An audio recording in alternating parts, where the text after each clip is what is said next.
right. Yeah. So thanks so much, Gerry, for coming on. Great to be with you today. Yeah, thanks. Yeah, like we were saying, so excited to actually finally talk face to face because we've been connected online, I think, for almost a couple years now. I'm a big follower of your Instagram account. You always put great stuff out. And that's the Oh, thanks. wild part about the virtual world is Yeah. I know a lot of people are down on social media and they think there's a lot, people waste a lot of time. And sure, maybe they do. But to Mm-hmm. me, social media is a lot like $100 bill. Mm. There's no inherent value in a $100 bill. It's what you do with it that gives it Yes. value. And the Yeah. stuff that you put out there, hopefully the stuff I'm putting out there, Oh, I yeah, think there's definitely. real value in that. Oh my gosh, yes. And that's a really good way to put it because I was thinking the same thing. Social media, it's a tool. And so it just depends on how you decide to use it. Yeah, there's a bad side and there's a good side. I mean, the side that we have been on, the business side, showing up as personal brands, all of that. I have met so many people, yourself included, that just expand my own knowledge, my own network and community. It helps me better help my clients. And then, I mean, people just that I consider friends and that I know that I could just reach out to them. Like, I know I could like DM you or email you and just say, I mean, that's how we got on this podcast. I was like, hey, Gerry, want to come on? You know, Yeah. and it's an amazing community. And that is the key word. It's community. When I Mm-hmm. first got into Instagram and I first started with social media, my age, I'm not a digital native. I didn't grow up with this stuff. Yeah. I kept hearing the word community. Yeah. And the idea of community versus just being, somebody has 100,000 million followers and you're an influencer, they're very different. In a Oh, yeah. community, you're right. Like if you DM me and say, "Hey, listen, I got a flat tire. Are you nearby?" Like a community will do that. Right. A community will say, "Listen, I'm really having a hard time, with hooks on my reels. Anybody have some good suggestions?" And a community is there to help you. So it's a real thing, even though it's virtual. It's a real thing, It and really the is. relationships you make are pretty powerful. Yeah. Yeah, it's amazing. It's amazing. And I also, so I've learned a lot about you just from following you on social media. So first I want to start with, I know you are the voice of the Baltimore Ravens. So tell us a little bit about your background and how you ended up there. And then we'll get into some other stuff as well. So my background goes all the way back to childhood on that. My dad was Mhm. a football coach in the NFL for 5 decades, John Oh, Sandusky. wow. So when I was born, he was an assistant coach with the Baltimore Colts, later became the head coach, worked in Philadelphia with the Eagles, and then was Don Shula's longtime assistant with the Miami Dolphins. So I Wow. grew up literally in locker rooms and on the sidelines as a ball boy. I've been around the stuff my whole life. And That's cool. when you grow up in that environment, it's a very cool environment, obviously. But one of the things you recognize by the time you're about 14 is, Mm, yeah, I don't have that gene that these guys have, that DNA strand that makes you a pro athlete. I can mm. work as hard as I want. I'm never going to be fast enough. I'm never going to be, fill in the blank enough to compete at this level. Mm. But what I figured out early on was I could talk more than most of those guys could talk, There you and I go. enjoyed talking. And Yeah. so I started to pay attention to the announcers, and I started to get to meet some of the announcers. And I remember this vividly. My dad was being interviewed by Pat Summerall and Tom Brookshire, two national broadcasters back in the 70s. And I Okay. was with my dad at a Saturday practice. They were doing this interview in the broadcast booth with the lights on, the cameras on. And I was this impressionable middle school kid. And I was so proud of my dad being interviewed by these television stars. And as we walked away, I remember thinking, there's something about that environment that I really, really like. Yeah. So fast forward all these years later, I graduate college. I'm a finance and economics major, and I start to interview for jobs. And two things are happening that I notice. One, I don't like any of these jobs.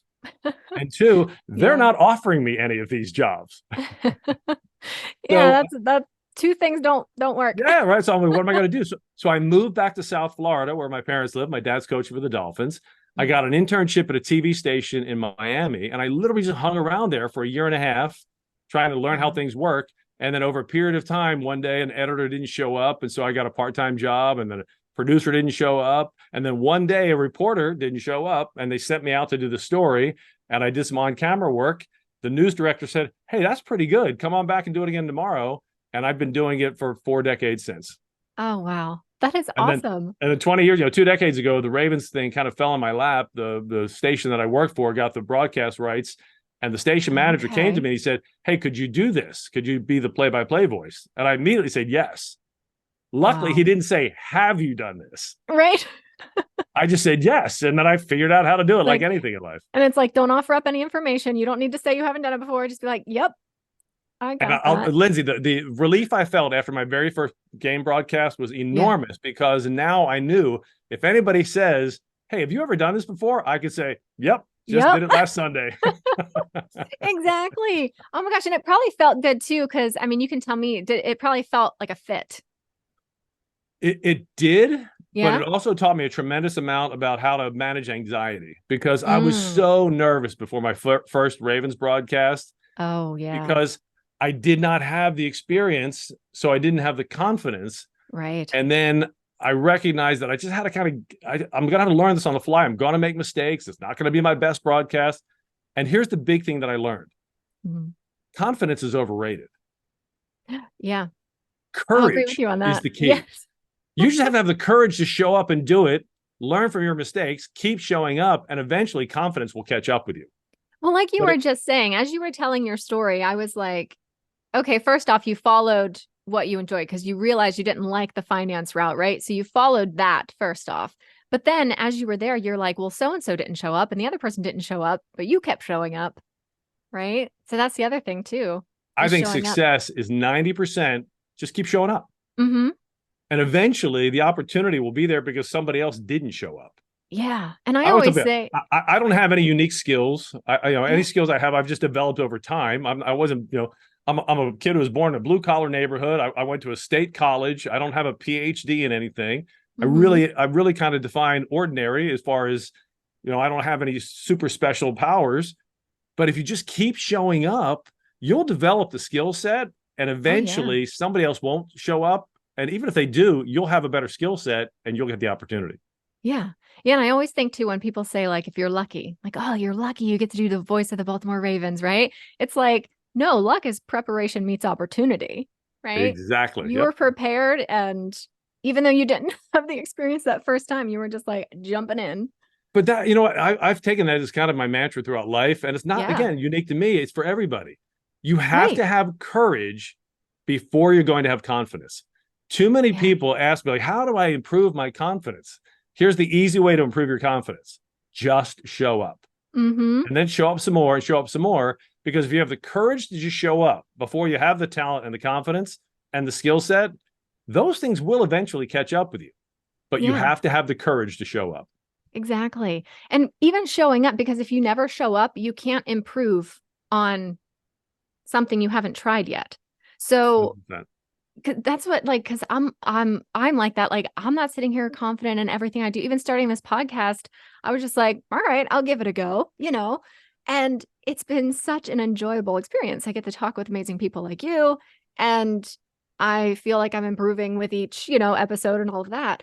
But if I would have sat back and waited for it to be perfect, or like, oh, I don't have any experience on a podcast or anything like that, it's like, just try it. What do you got to lose? Just try it, you know? And you mentioned the connections you make, the community you build. Yeah. This approach is all about connection, not perfection. Yeah. Oh, I love that. Put that on a t-shirt. It really is, because we all get so hung up on, I want to be. Look, I've done broadcasting for 40 years. I've been the voice of the Ravens for 18 years. I have Yeah. never had a perfect broadcast. You try to Yeah. always improve, you try to develop your skill set. But if you wait for perfection, you'll miss the whole thing, because it's really about connecting with people.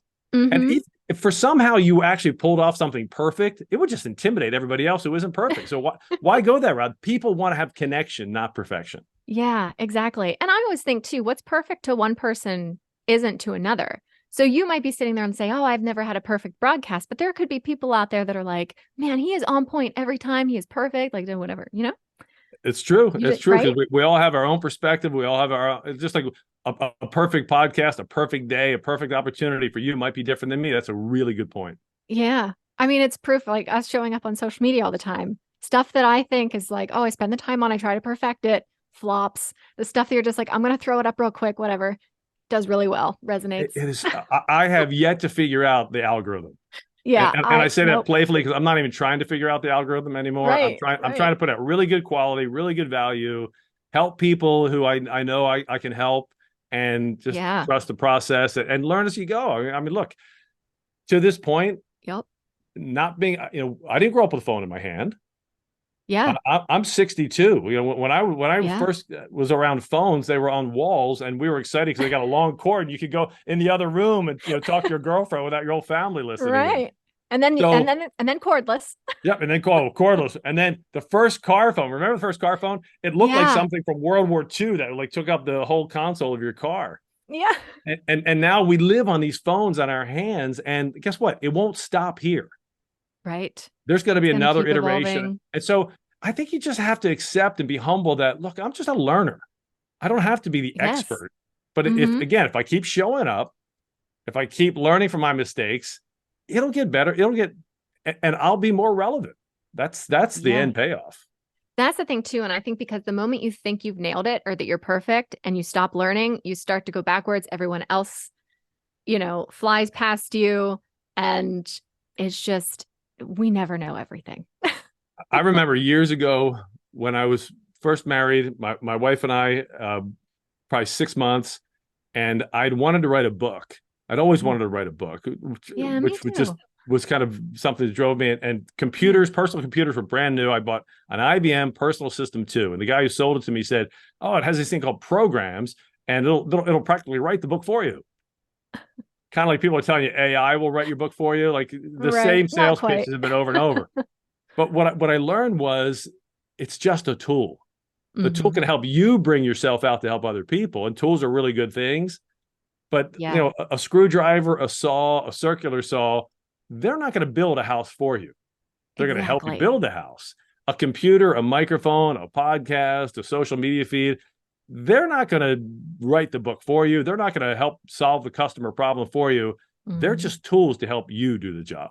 Exactly. And we have so many tools at our Ooh. disposal now. I'm still like blown away by the amount of tools we have for free. I mean, even social media for free, video editing tools for free. Like it's so there's no loss in just trying it. Because you probably find something you like. And at least for me, I know it's invigorating to learn. Yeah.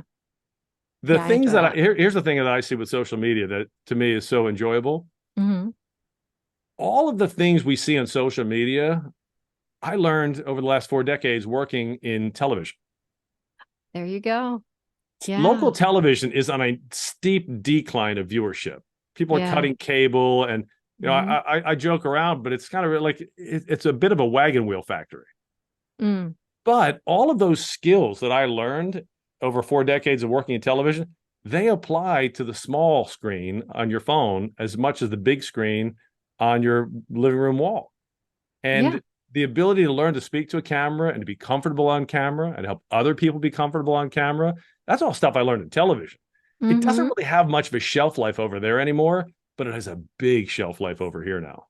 Oh my gosh, yeah. Yeah, the avenue, the same things are being put out there. It's just the avenue and the channels in which it's being distributed is different. And the other thing is social media is driving it forward. So for example, Yeah. you put together your feed, we all use what are called jump cuts now. Jump Mm-hmm. cuts, it's you this sentence here, and then you just cut out all the filler, and it's you, and you literally see a little bit of jumpiness.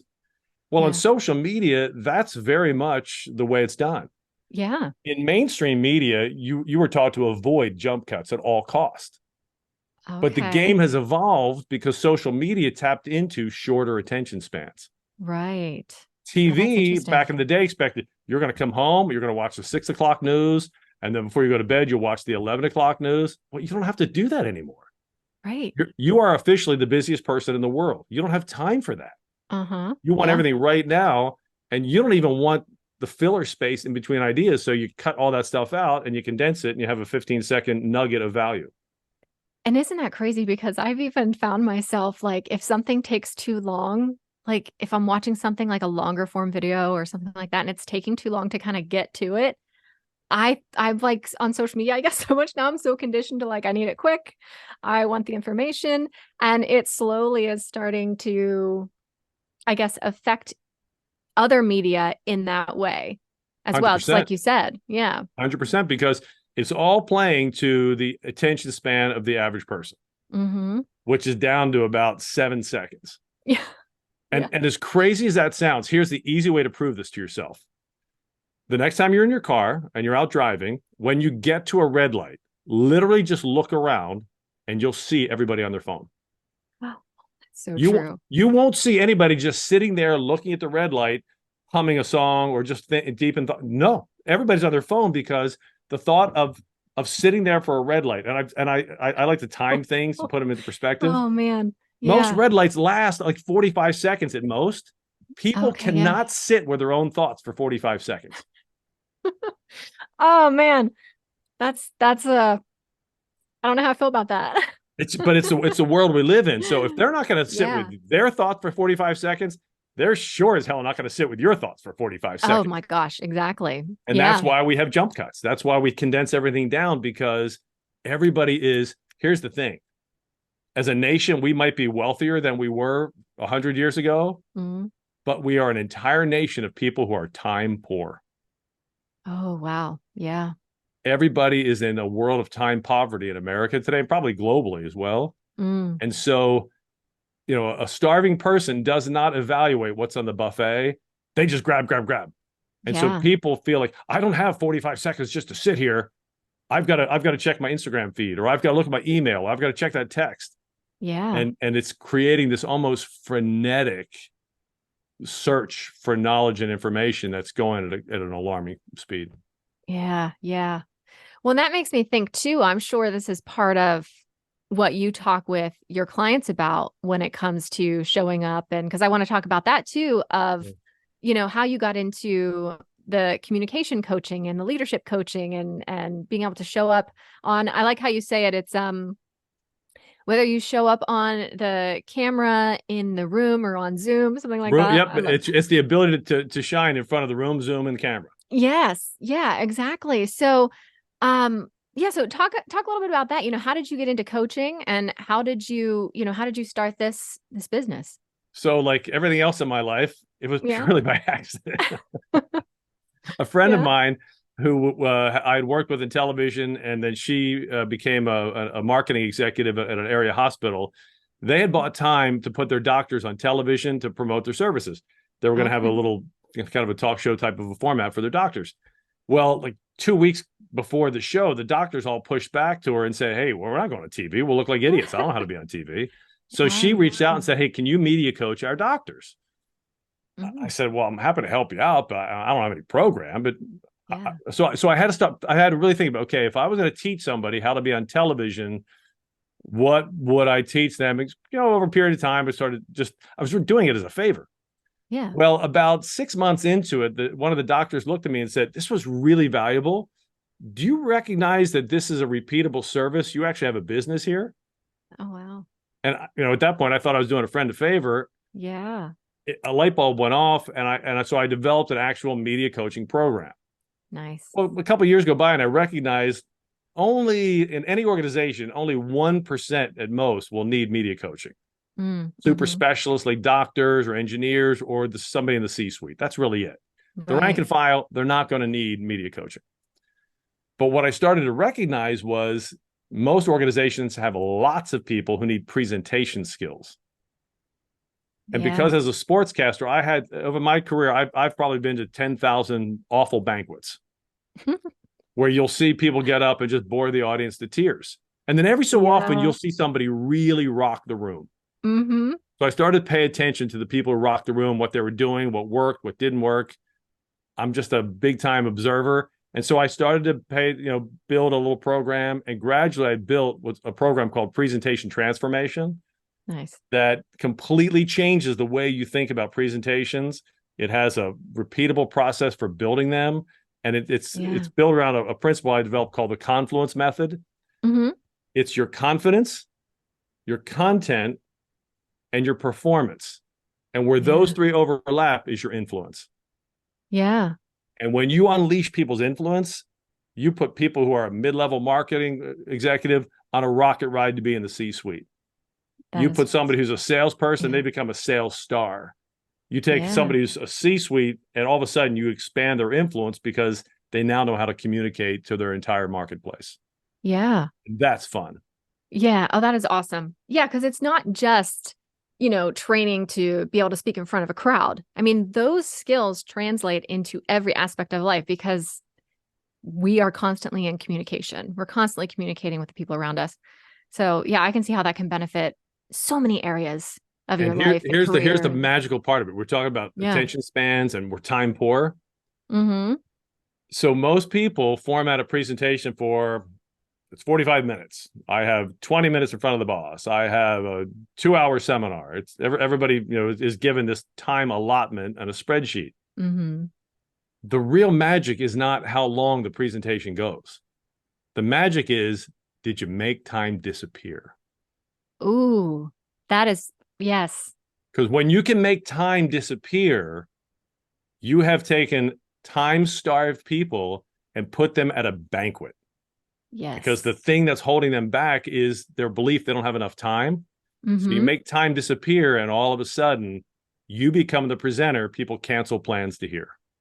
I love that. I love that. It's like, it's like the old saying, time flies when you're having fun. Exactly. If you are engaged and you're having fun and you're learning and you're just engaged the whole time. Yeah, time's gonna fly. But if you're like looking at your watch, looking at the clock, oh man, when's this gonna be over? That's the last thing you want.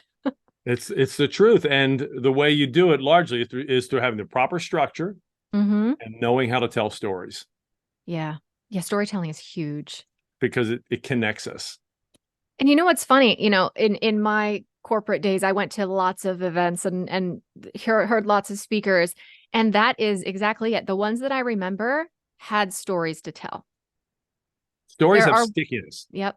They do a couple of things. One, I have many different stories that I tell, but they typically revolve around things like my mom, my Mm, dog, my children, something that happened in the kitchen. yeah. And here's why. You and I, we look very different. We're Mm-hmm. different genders. We live in different states. We have different jobs. There's Right. lots of things that separate us. Mm-hmm. But you either have or have had a mom, Mm-hmm. you have kids, you have a spouse, you have a Mm-hmm. kitchen, you've probably Yeah. had a dog or a dog that you love somewhere along the way or a pet. Yeah. All of a sudden, we're connected. When you talk about those things that connect us all, the differences, it's no longer, oh, you're a Republican, you're a Democrat, you're a conservative, Yeah. no, that stuff disappears. Right. And now we connect because when I tell you about my mom, you start thinking about your mom. Yeah. And That's when such, I tell you yeah. about a challenge that I had with my child, you start thinking about a challenge you've had with your child. And that connects us. And Right. once we're connected, now we have influence. Yeah. Yeah. That common ground. That's the Love that. power. That's to me, that's the beauty of story. It's the power of story. And I call it the emotional superhighway. If you and Mm-hmm. I connect at a heart level, Mm-hmm. then I'll follow you to your intellectual level. Oh, yeah. But if I just aim intellect to intellect and try to impress you with how smart I am, I'll miss Yeah. every time and we won't connect. Yeah. And We have to connect here first. yeah. And I love that you bring that up because even in the world of marketing, which I mean, what you're doing is marketing in a sense too, right? Isn't everything marketing? Pretty much. That's true. But yeah, but even in, the world of marketing, personal branding, all of that, we talk about that all the time.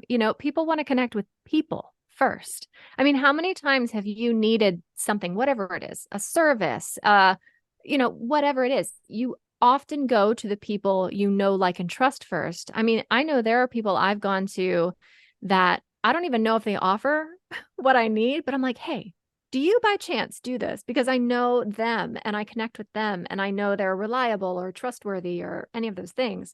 And when you can combine that with, like you said, your intellectual skill and all of that, you will have people knocking on your door, knocking down your door Because to it's so work with you. authentic. It is so authentic. Yeah.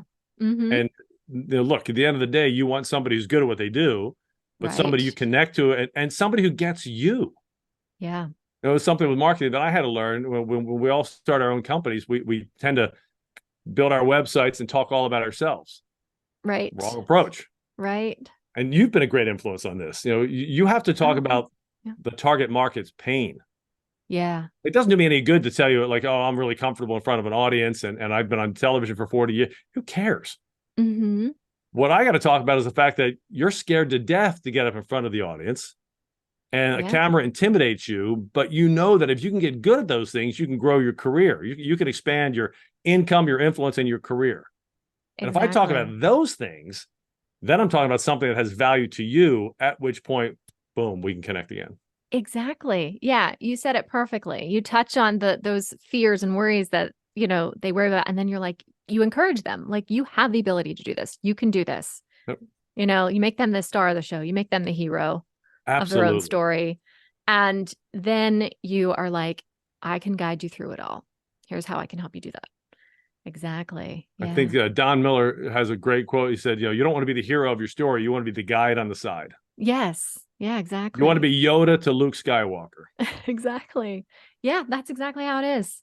Yeah, because it's true. I mean, no one wants to sit next to the person who's like, oh, I've won all these awards and I'm the God, no. greatest. And, no one wants that. No one wants it in any aspect of life. It's the truth because they're just a blowhard. Yeah, It's like, exactly. I don't want to hear you. I don't want to hear about you. Yeah, At the end of the day, doesn't I matter. always say everybody has a favorite radio station. Mm, And the favorite radio station is called WIFM. And it okay. plays in your head 24 hours a day. Yeah. WIFM is what's in it for me. That's good. That's Yeah. what everybody goes through their life. It doesn't make you selfish, it makes you human. Right. Everybody goes to a seminar. You don't go to the seminar because you want to help the seminar host grow his or her business. Yeah. You go to the seminar because you want to learn skills that grow your business. Right. You don't go to the gym because you want to help the company that owns the gym improve their fourth quarter profits. You go to the gym because Yeah. you want to be healthier and have a better body or bigger muscles or whatever. Mm-hmm. You have your goals. Right. And as business people, you have to keep in mind that nobody cares about your business. Yeah. I They know. care about their pain, their goals, and their struggles, and they'll look to your business to help them Hmm. deal with those things. Yeah. I know. I say that all the time. I'm like, I'm gonna say this and I don't mean this. Don't take it personally. Like, but no one cares. No Nobody one cares cares. about your business. But they do care once you can show them that you can better their lives. Then they start to care. And And then they'll then start to care about you too. yep, and then they care about the health of your business because they want you to keep helping them. Exactly. Yeah. But it Mut- all goes back to what's in it for me. exactly. And yeah, it as it goes, it has to be mutually beneficial. You Uh, can't one of just one of these I always want tell the money. people who are getting ready to give a presentation. And Hmm. most people they're so up in here. They're so worried about, oh man, what if I flop? And what if they hate me? And I said, for starters, unless you're talking to an enemy territory audience, unless Right. you're a conservative Republican speaking to liberal Democrats or something like that, for the Right. most part, the audience wants you to succeed. Yes. They have a vested interest. They've just carved out an hour to hear you talk. They don't want you to suck because they'll Yeah. ruin their hour. Yeah. They want Exactly. they want you to succeed. They're pulling Yeah. for you. So don't worry about, oh, what if I'm no good? Relax. They That is want you to be good. They'll help you to be good. I'm so glad you bring that up. I'm so glad you bring that up because a little bit about my background too, and I know you know this, is I was in music for a while. And by the Like, way, I've seen some of the YouTube. You're really good. oh, thank you. Thank you. Yeah, from like the age of 14 into my late 20s, I did that. And then of course I was like, well, I'm starting to really like what I'm doing in marketing. And you change paths. But no, it's very true in that situation too. Cause even just being younger and being around a lot of other musicians and things like that, especially when I would see like younger musicians like just starting, they would be so scared and so nervous, or something would happen and like they would get so upset they would almost cry on stage and all of that. And it's like, no, everyone in the audience, like you said, wants you to win. No one's thinking about, oh, did they just stumble over a word? Did they sing a wrong note? Like, no one cares. They're just there to have fun. And I always say, like, the audience often lives vicariously through you. Oh, So sure. if you act embarrassed, they're going to feel embarrassed. If you act confident, they're going to feel confident. If you, I don't know, you trip or you stumble over a word and you laugh and make a joke, they're going to laugh. But if you stumble and you like, you know, cry Panic. or shy away, they're going to feel that. So Yeah. it's really, yeah, they do. They want you to succeed. It's emotional volleyball. And the Yeah. person who starts the exchange is the person on stage. So the person who's in front of the room, Zoom, or camera. Yeah. That whatever they give the audience gives back to them. Yeah. So if you give the audience the fact that, you know what, I'm here to have a great time. Let's have fun together. Boom, the audience comes back and they give you fun. And now you're exchanging all this great energy. But if you show Yes. up, and again, it's about connection, not perfection. If you show up and a minute in, you start beating yourself up internally because you tripped over a line, the audience won't feel it up here. They'll feel it down here. They'll sense that there's a disconnection, and they'll disconnect from you. And then you'll sense the audience is disconnected and the whole room just goes like this. Right. Instead of just stay with the connection. Right. Why are you doing this podcast? Why are you doing this presentation? What's your objective? Stay with that. Right. And if it veers off course, just bring it back. Just keep bringing it back. And the audience will stay with you. And that's the power of it. People ask me all the time, how do you engage with the audience? Well, you make it about the audience. You connect with them early on, and then you just keep coming back to that connection. Yeah. Comedians are really good at this. It's called the callback. Oh, wow. Yeah. And what they'll do is if they have a line that really bombs, like right out of the gate, really bombs, they'll keep coming back to that line throughout the course of their routine because they had this shared moment. The good comedians, they won't panic. And they'll use that to make fun of themselves, at which point they're having fun, the audience is having fun, and they stay connected, even over a line that bombed. Right.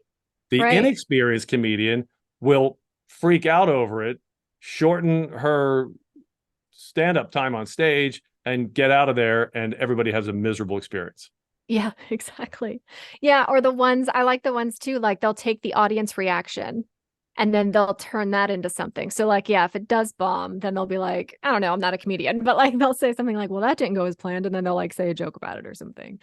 I saw a comedian not long ago performing, and this actually happened. He starts making fun of this guy who's sitting right off of the stage because the guy has sunglasses on his head and it's in a dark room with a comedy club. And, the audience is laughing. And then all of a sudden, the entire place recognizes the guy has glasses on his head because he's blind. Oh, no. Right. And so the comedian realizes at the same time the audience does, because the guy puts the glasses down, and the comedian is like, oh, no, you did not suddenly make me feel like the biggest idiot in the world because I'm picking on a blind guy on stage. And so the comedian took this really, really awkward moment and he turned it into this magical shared experience. That's the thing, shared experience. He accepted the fact that he had made a massive gaffe. Right. The gentleman who was blind played along with it. He was fantastic. And because the comedian didn't go into the tank, it became this really fun thing that everybody, the blind gentleman, the audience, the comedian, all shared and learned from and had fun with the rest of the night. Yeah. There you go. That's the perfect way to say it too. The shared experience, whether it's good or bad. If you share an experience, you connect on a deeper level. And Lindsay, to take it back to the beginning of what we're talking about, being the voice of the Ravens, I've always said sports has no inherent value. Yeah. And here's what I mean. You show up, it's an empty stadium. For 3 hours, they play a football game. It seems like the most important thing in the world. Right. And then everybody leaves and it's an empty stadium. Nothing was built. No new cars were manufactured.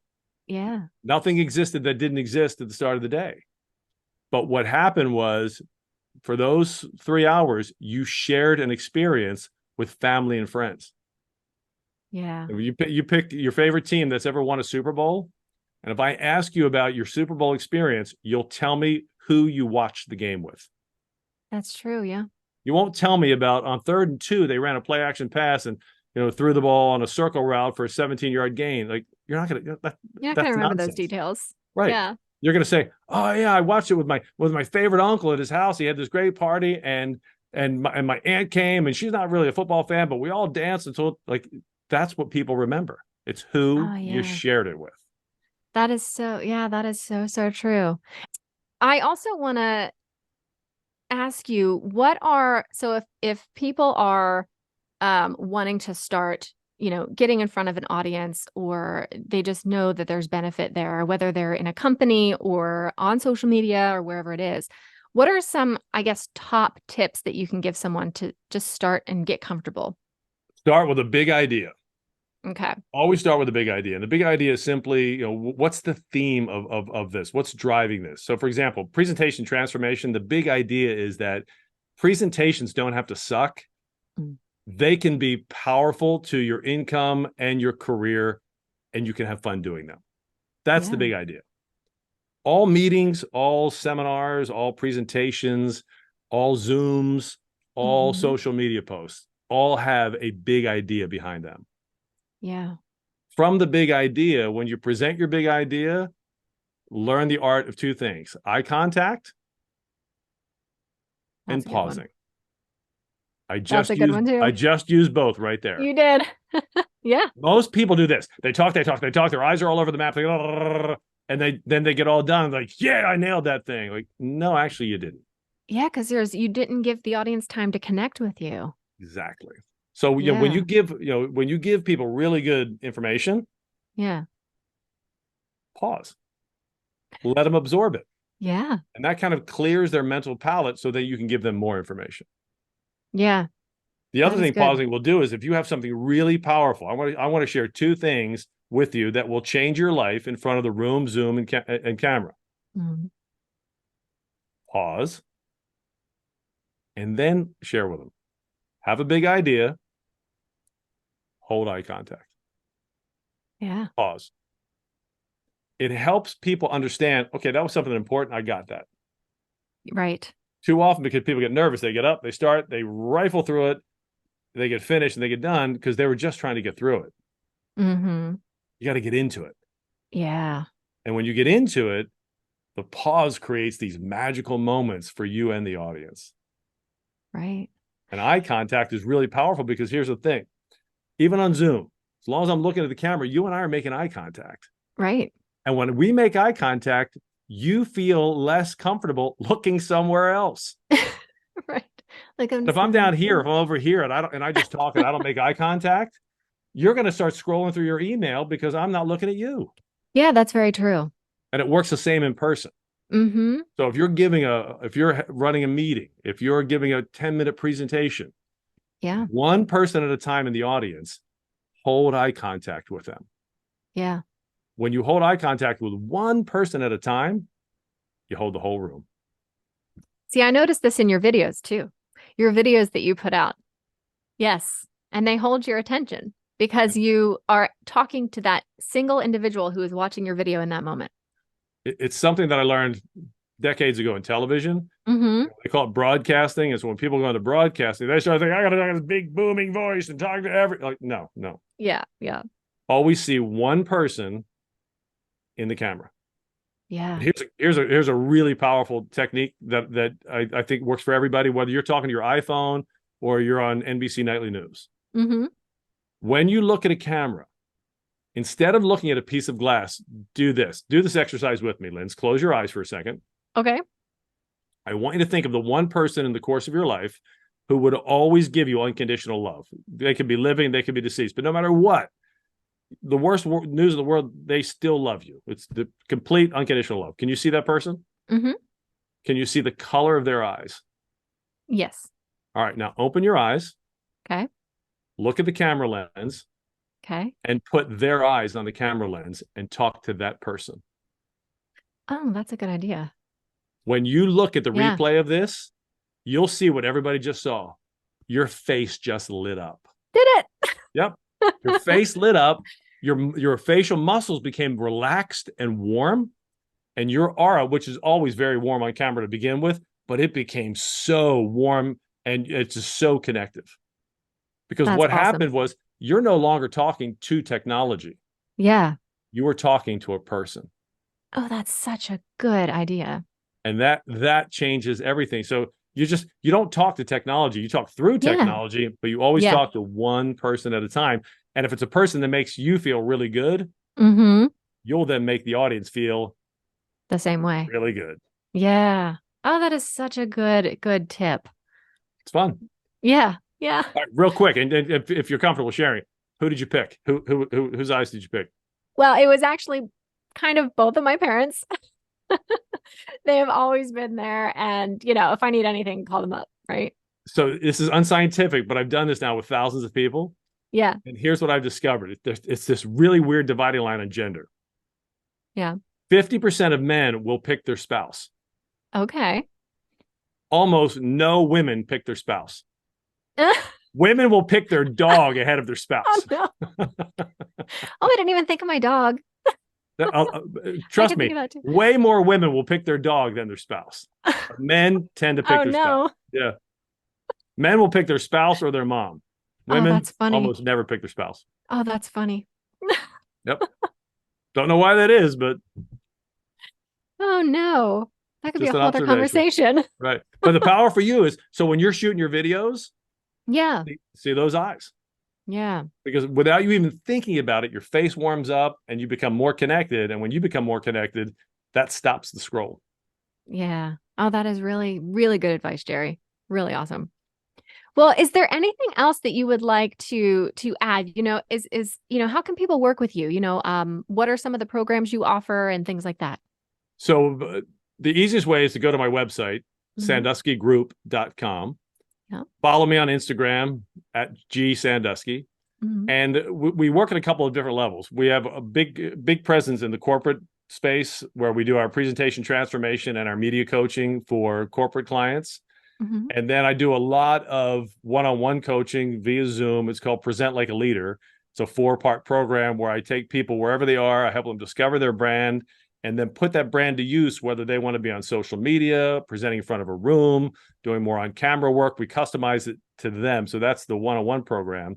And then late this year, early next year, I'll be releasing my first online course, Presentation Transformation Online, so Mm-hmm. that if you can't be part of our corporate audience, you can sign up for it individually so that you can shine in front of the room, Zoom, or camera. That's awesome. That's awesome. And thanks. And, just that little tip you just gave me here on camera, I can see how, just being part of an online course like that, getting tips like that, I'm sure even through, that now, because your corporate stuff, now, is that all in person? All my corporate stuff is in person. Nice. And I love being in front of the room because Yeah. the thing I love about our programs is, there are a lot of things you do in life and you have to do in life that fitness comes to mind. Like if you do this program in Mm-hmm. 6 months, you'll lose 20 pounds and you'll see real results. In Right. our program, if it starts at 10 in the morning, by 4 in the afternoon, you have revolutionized your ability to communicate. It's immediate. That's awesome. That's awesome. Well, thank you so much for sharing all that. I know that this I know could be beneficial to so many people in so many different areas. Like we said at the beginning of the podcast, so many areas of life and business, online, in a room, on Zoom, like you said. So thanks so much for sharing all of this, Gerry. And yeah, it was really nice to finally get to chat. Still fun visiting with you, and I'll look forward to continuing the conversation. Yeah, thank you. All right, I'm going to go ahead and stop here.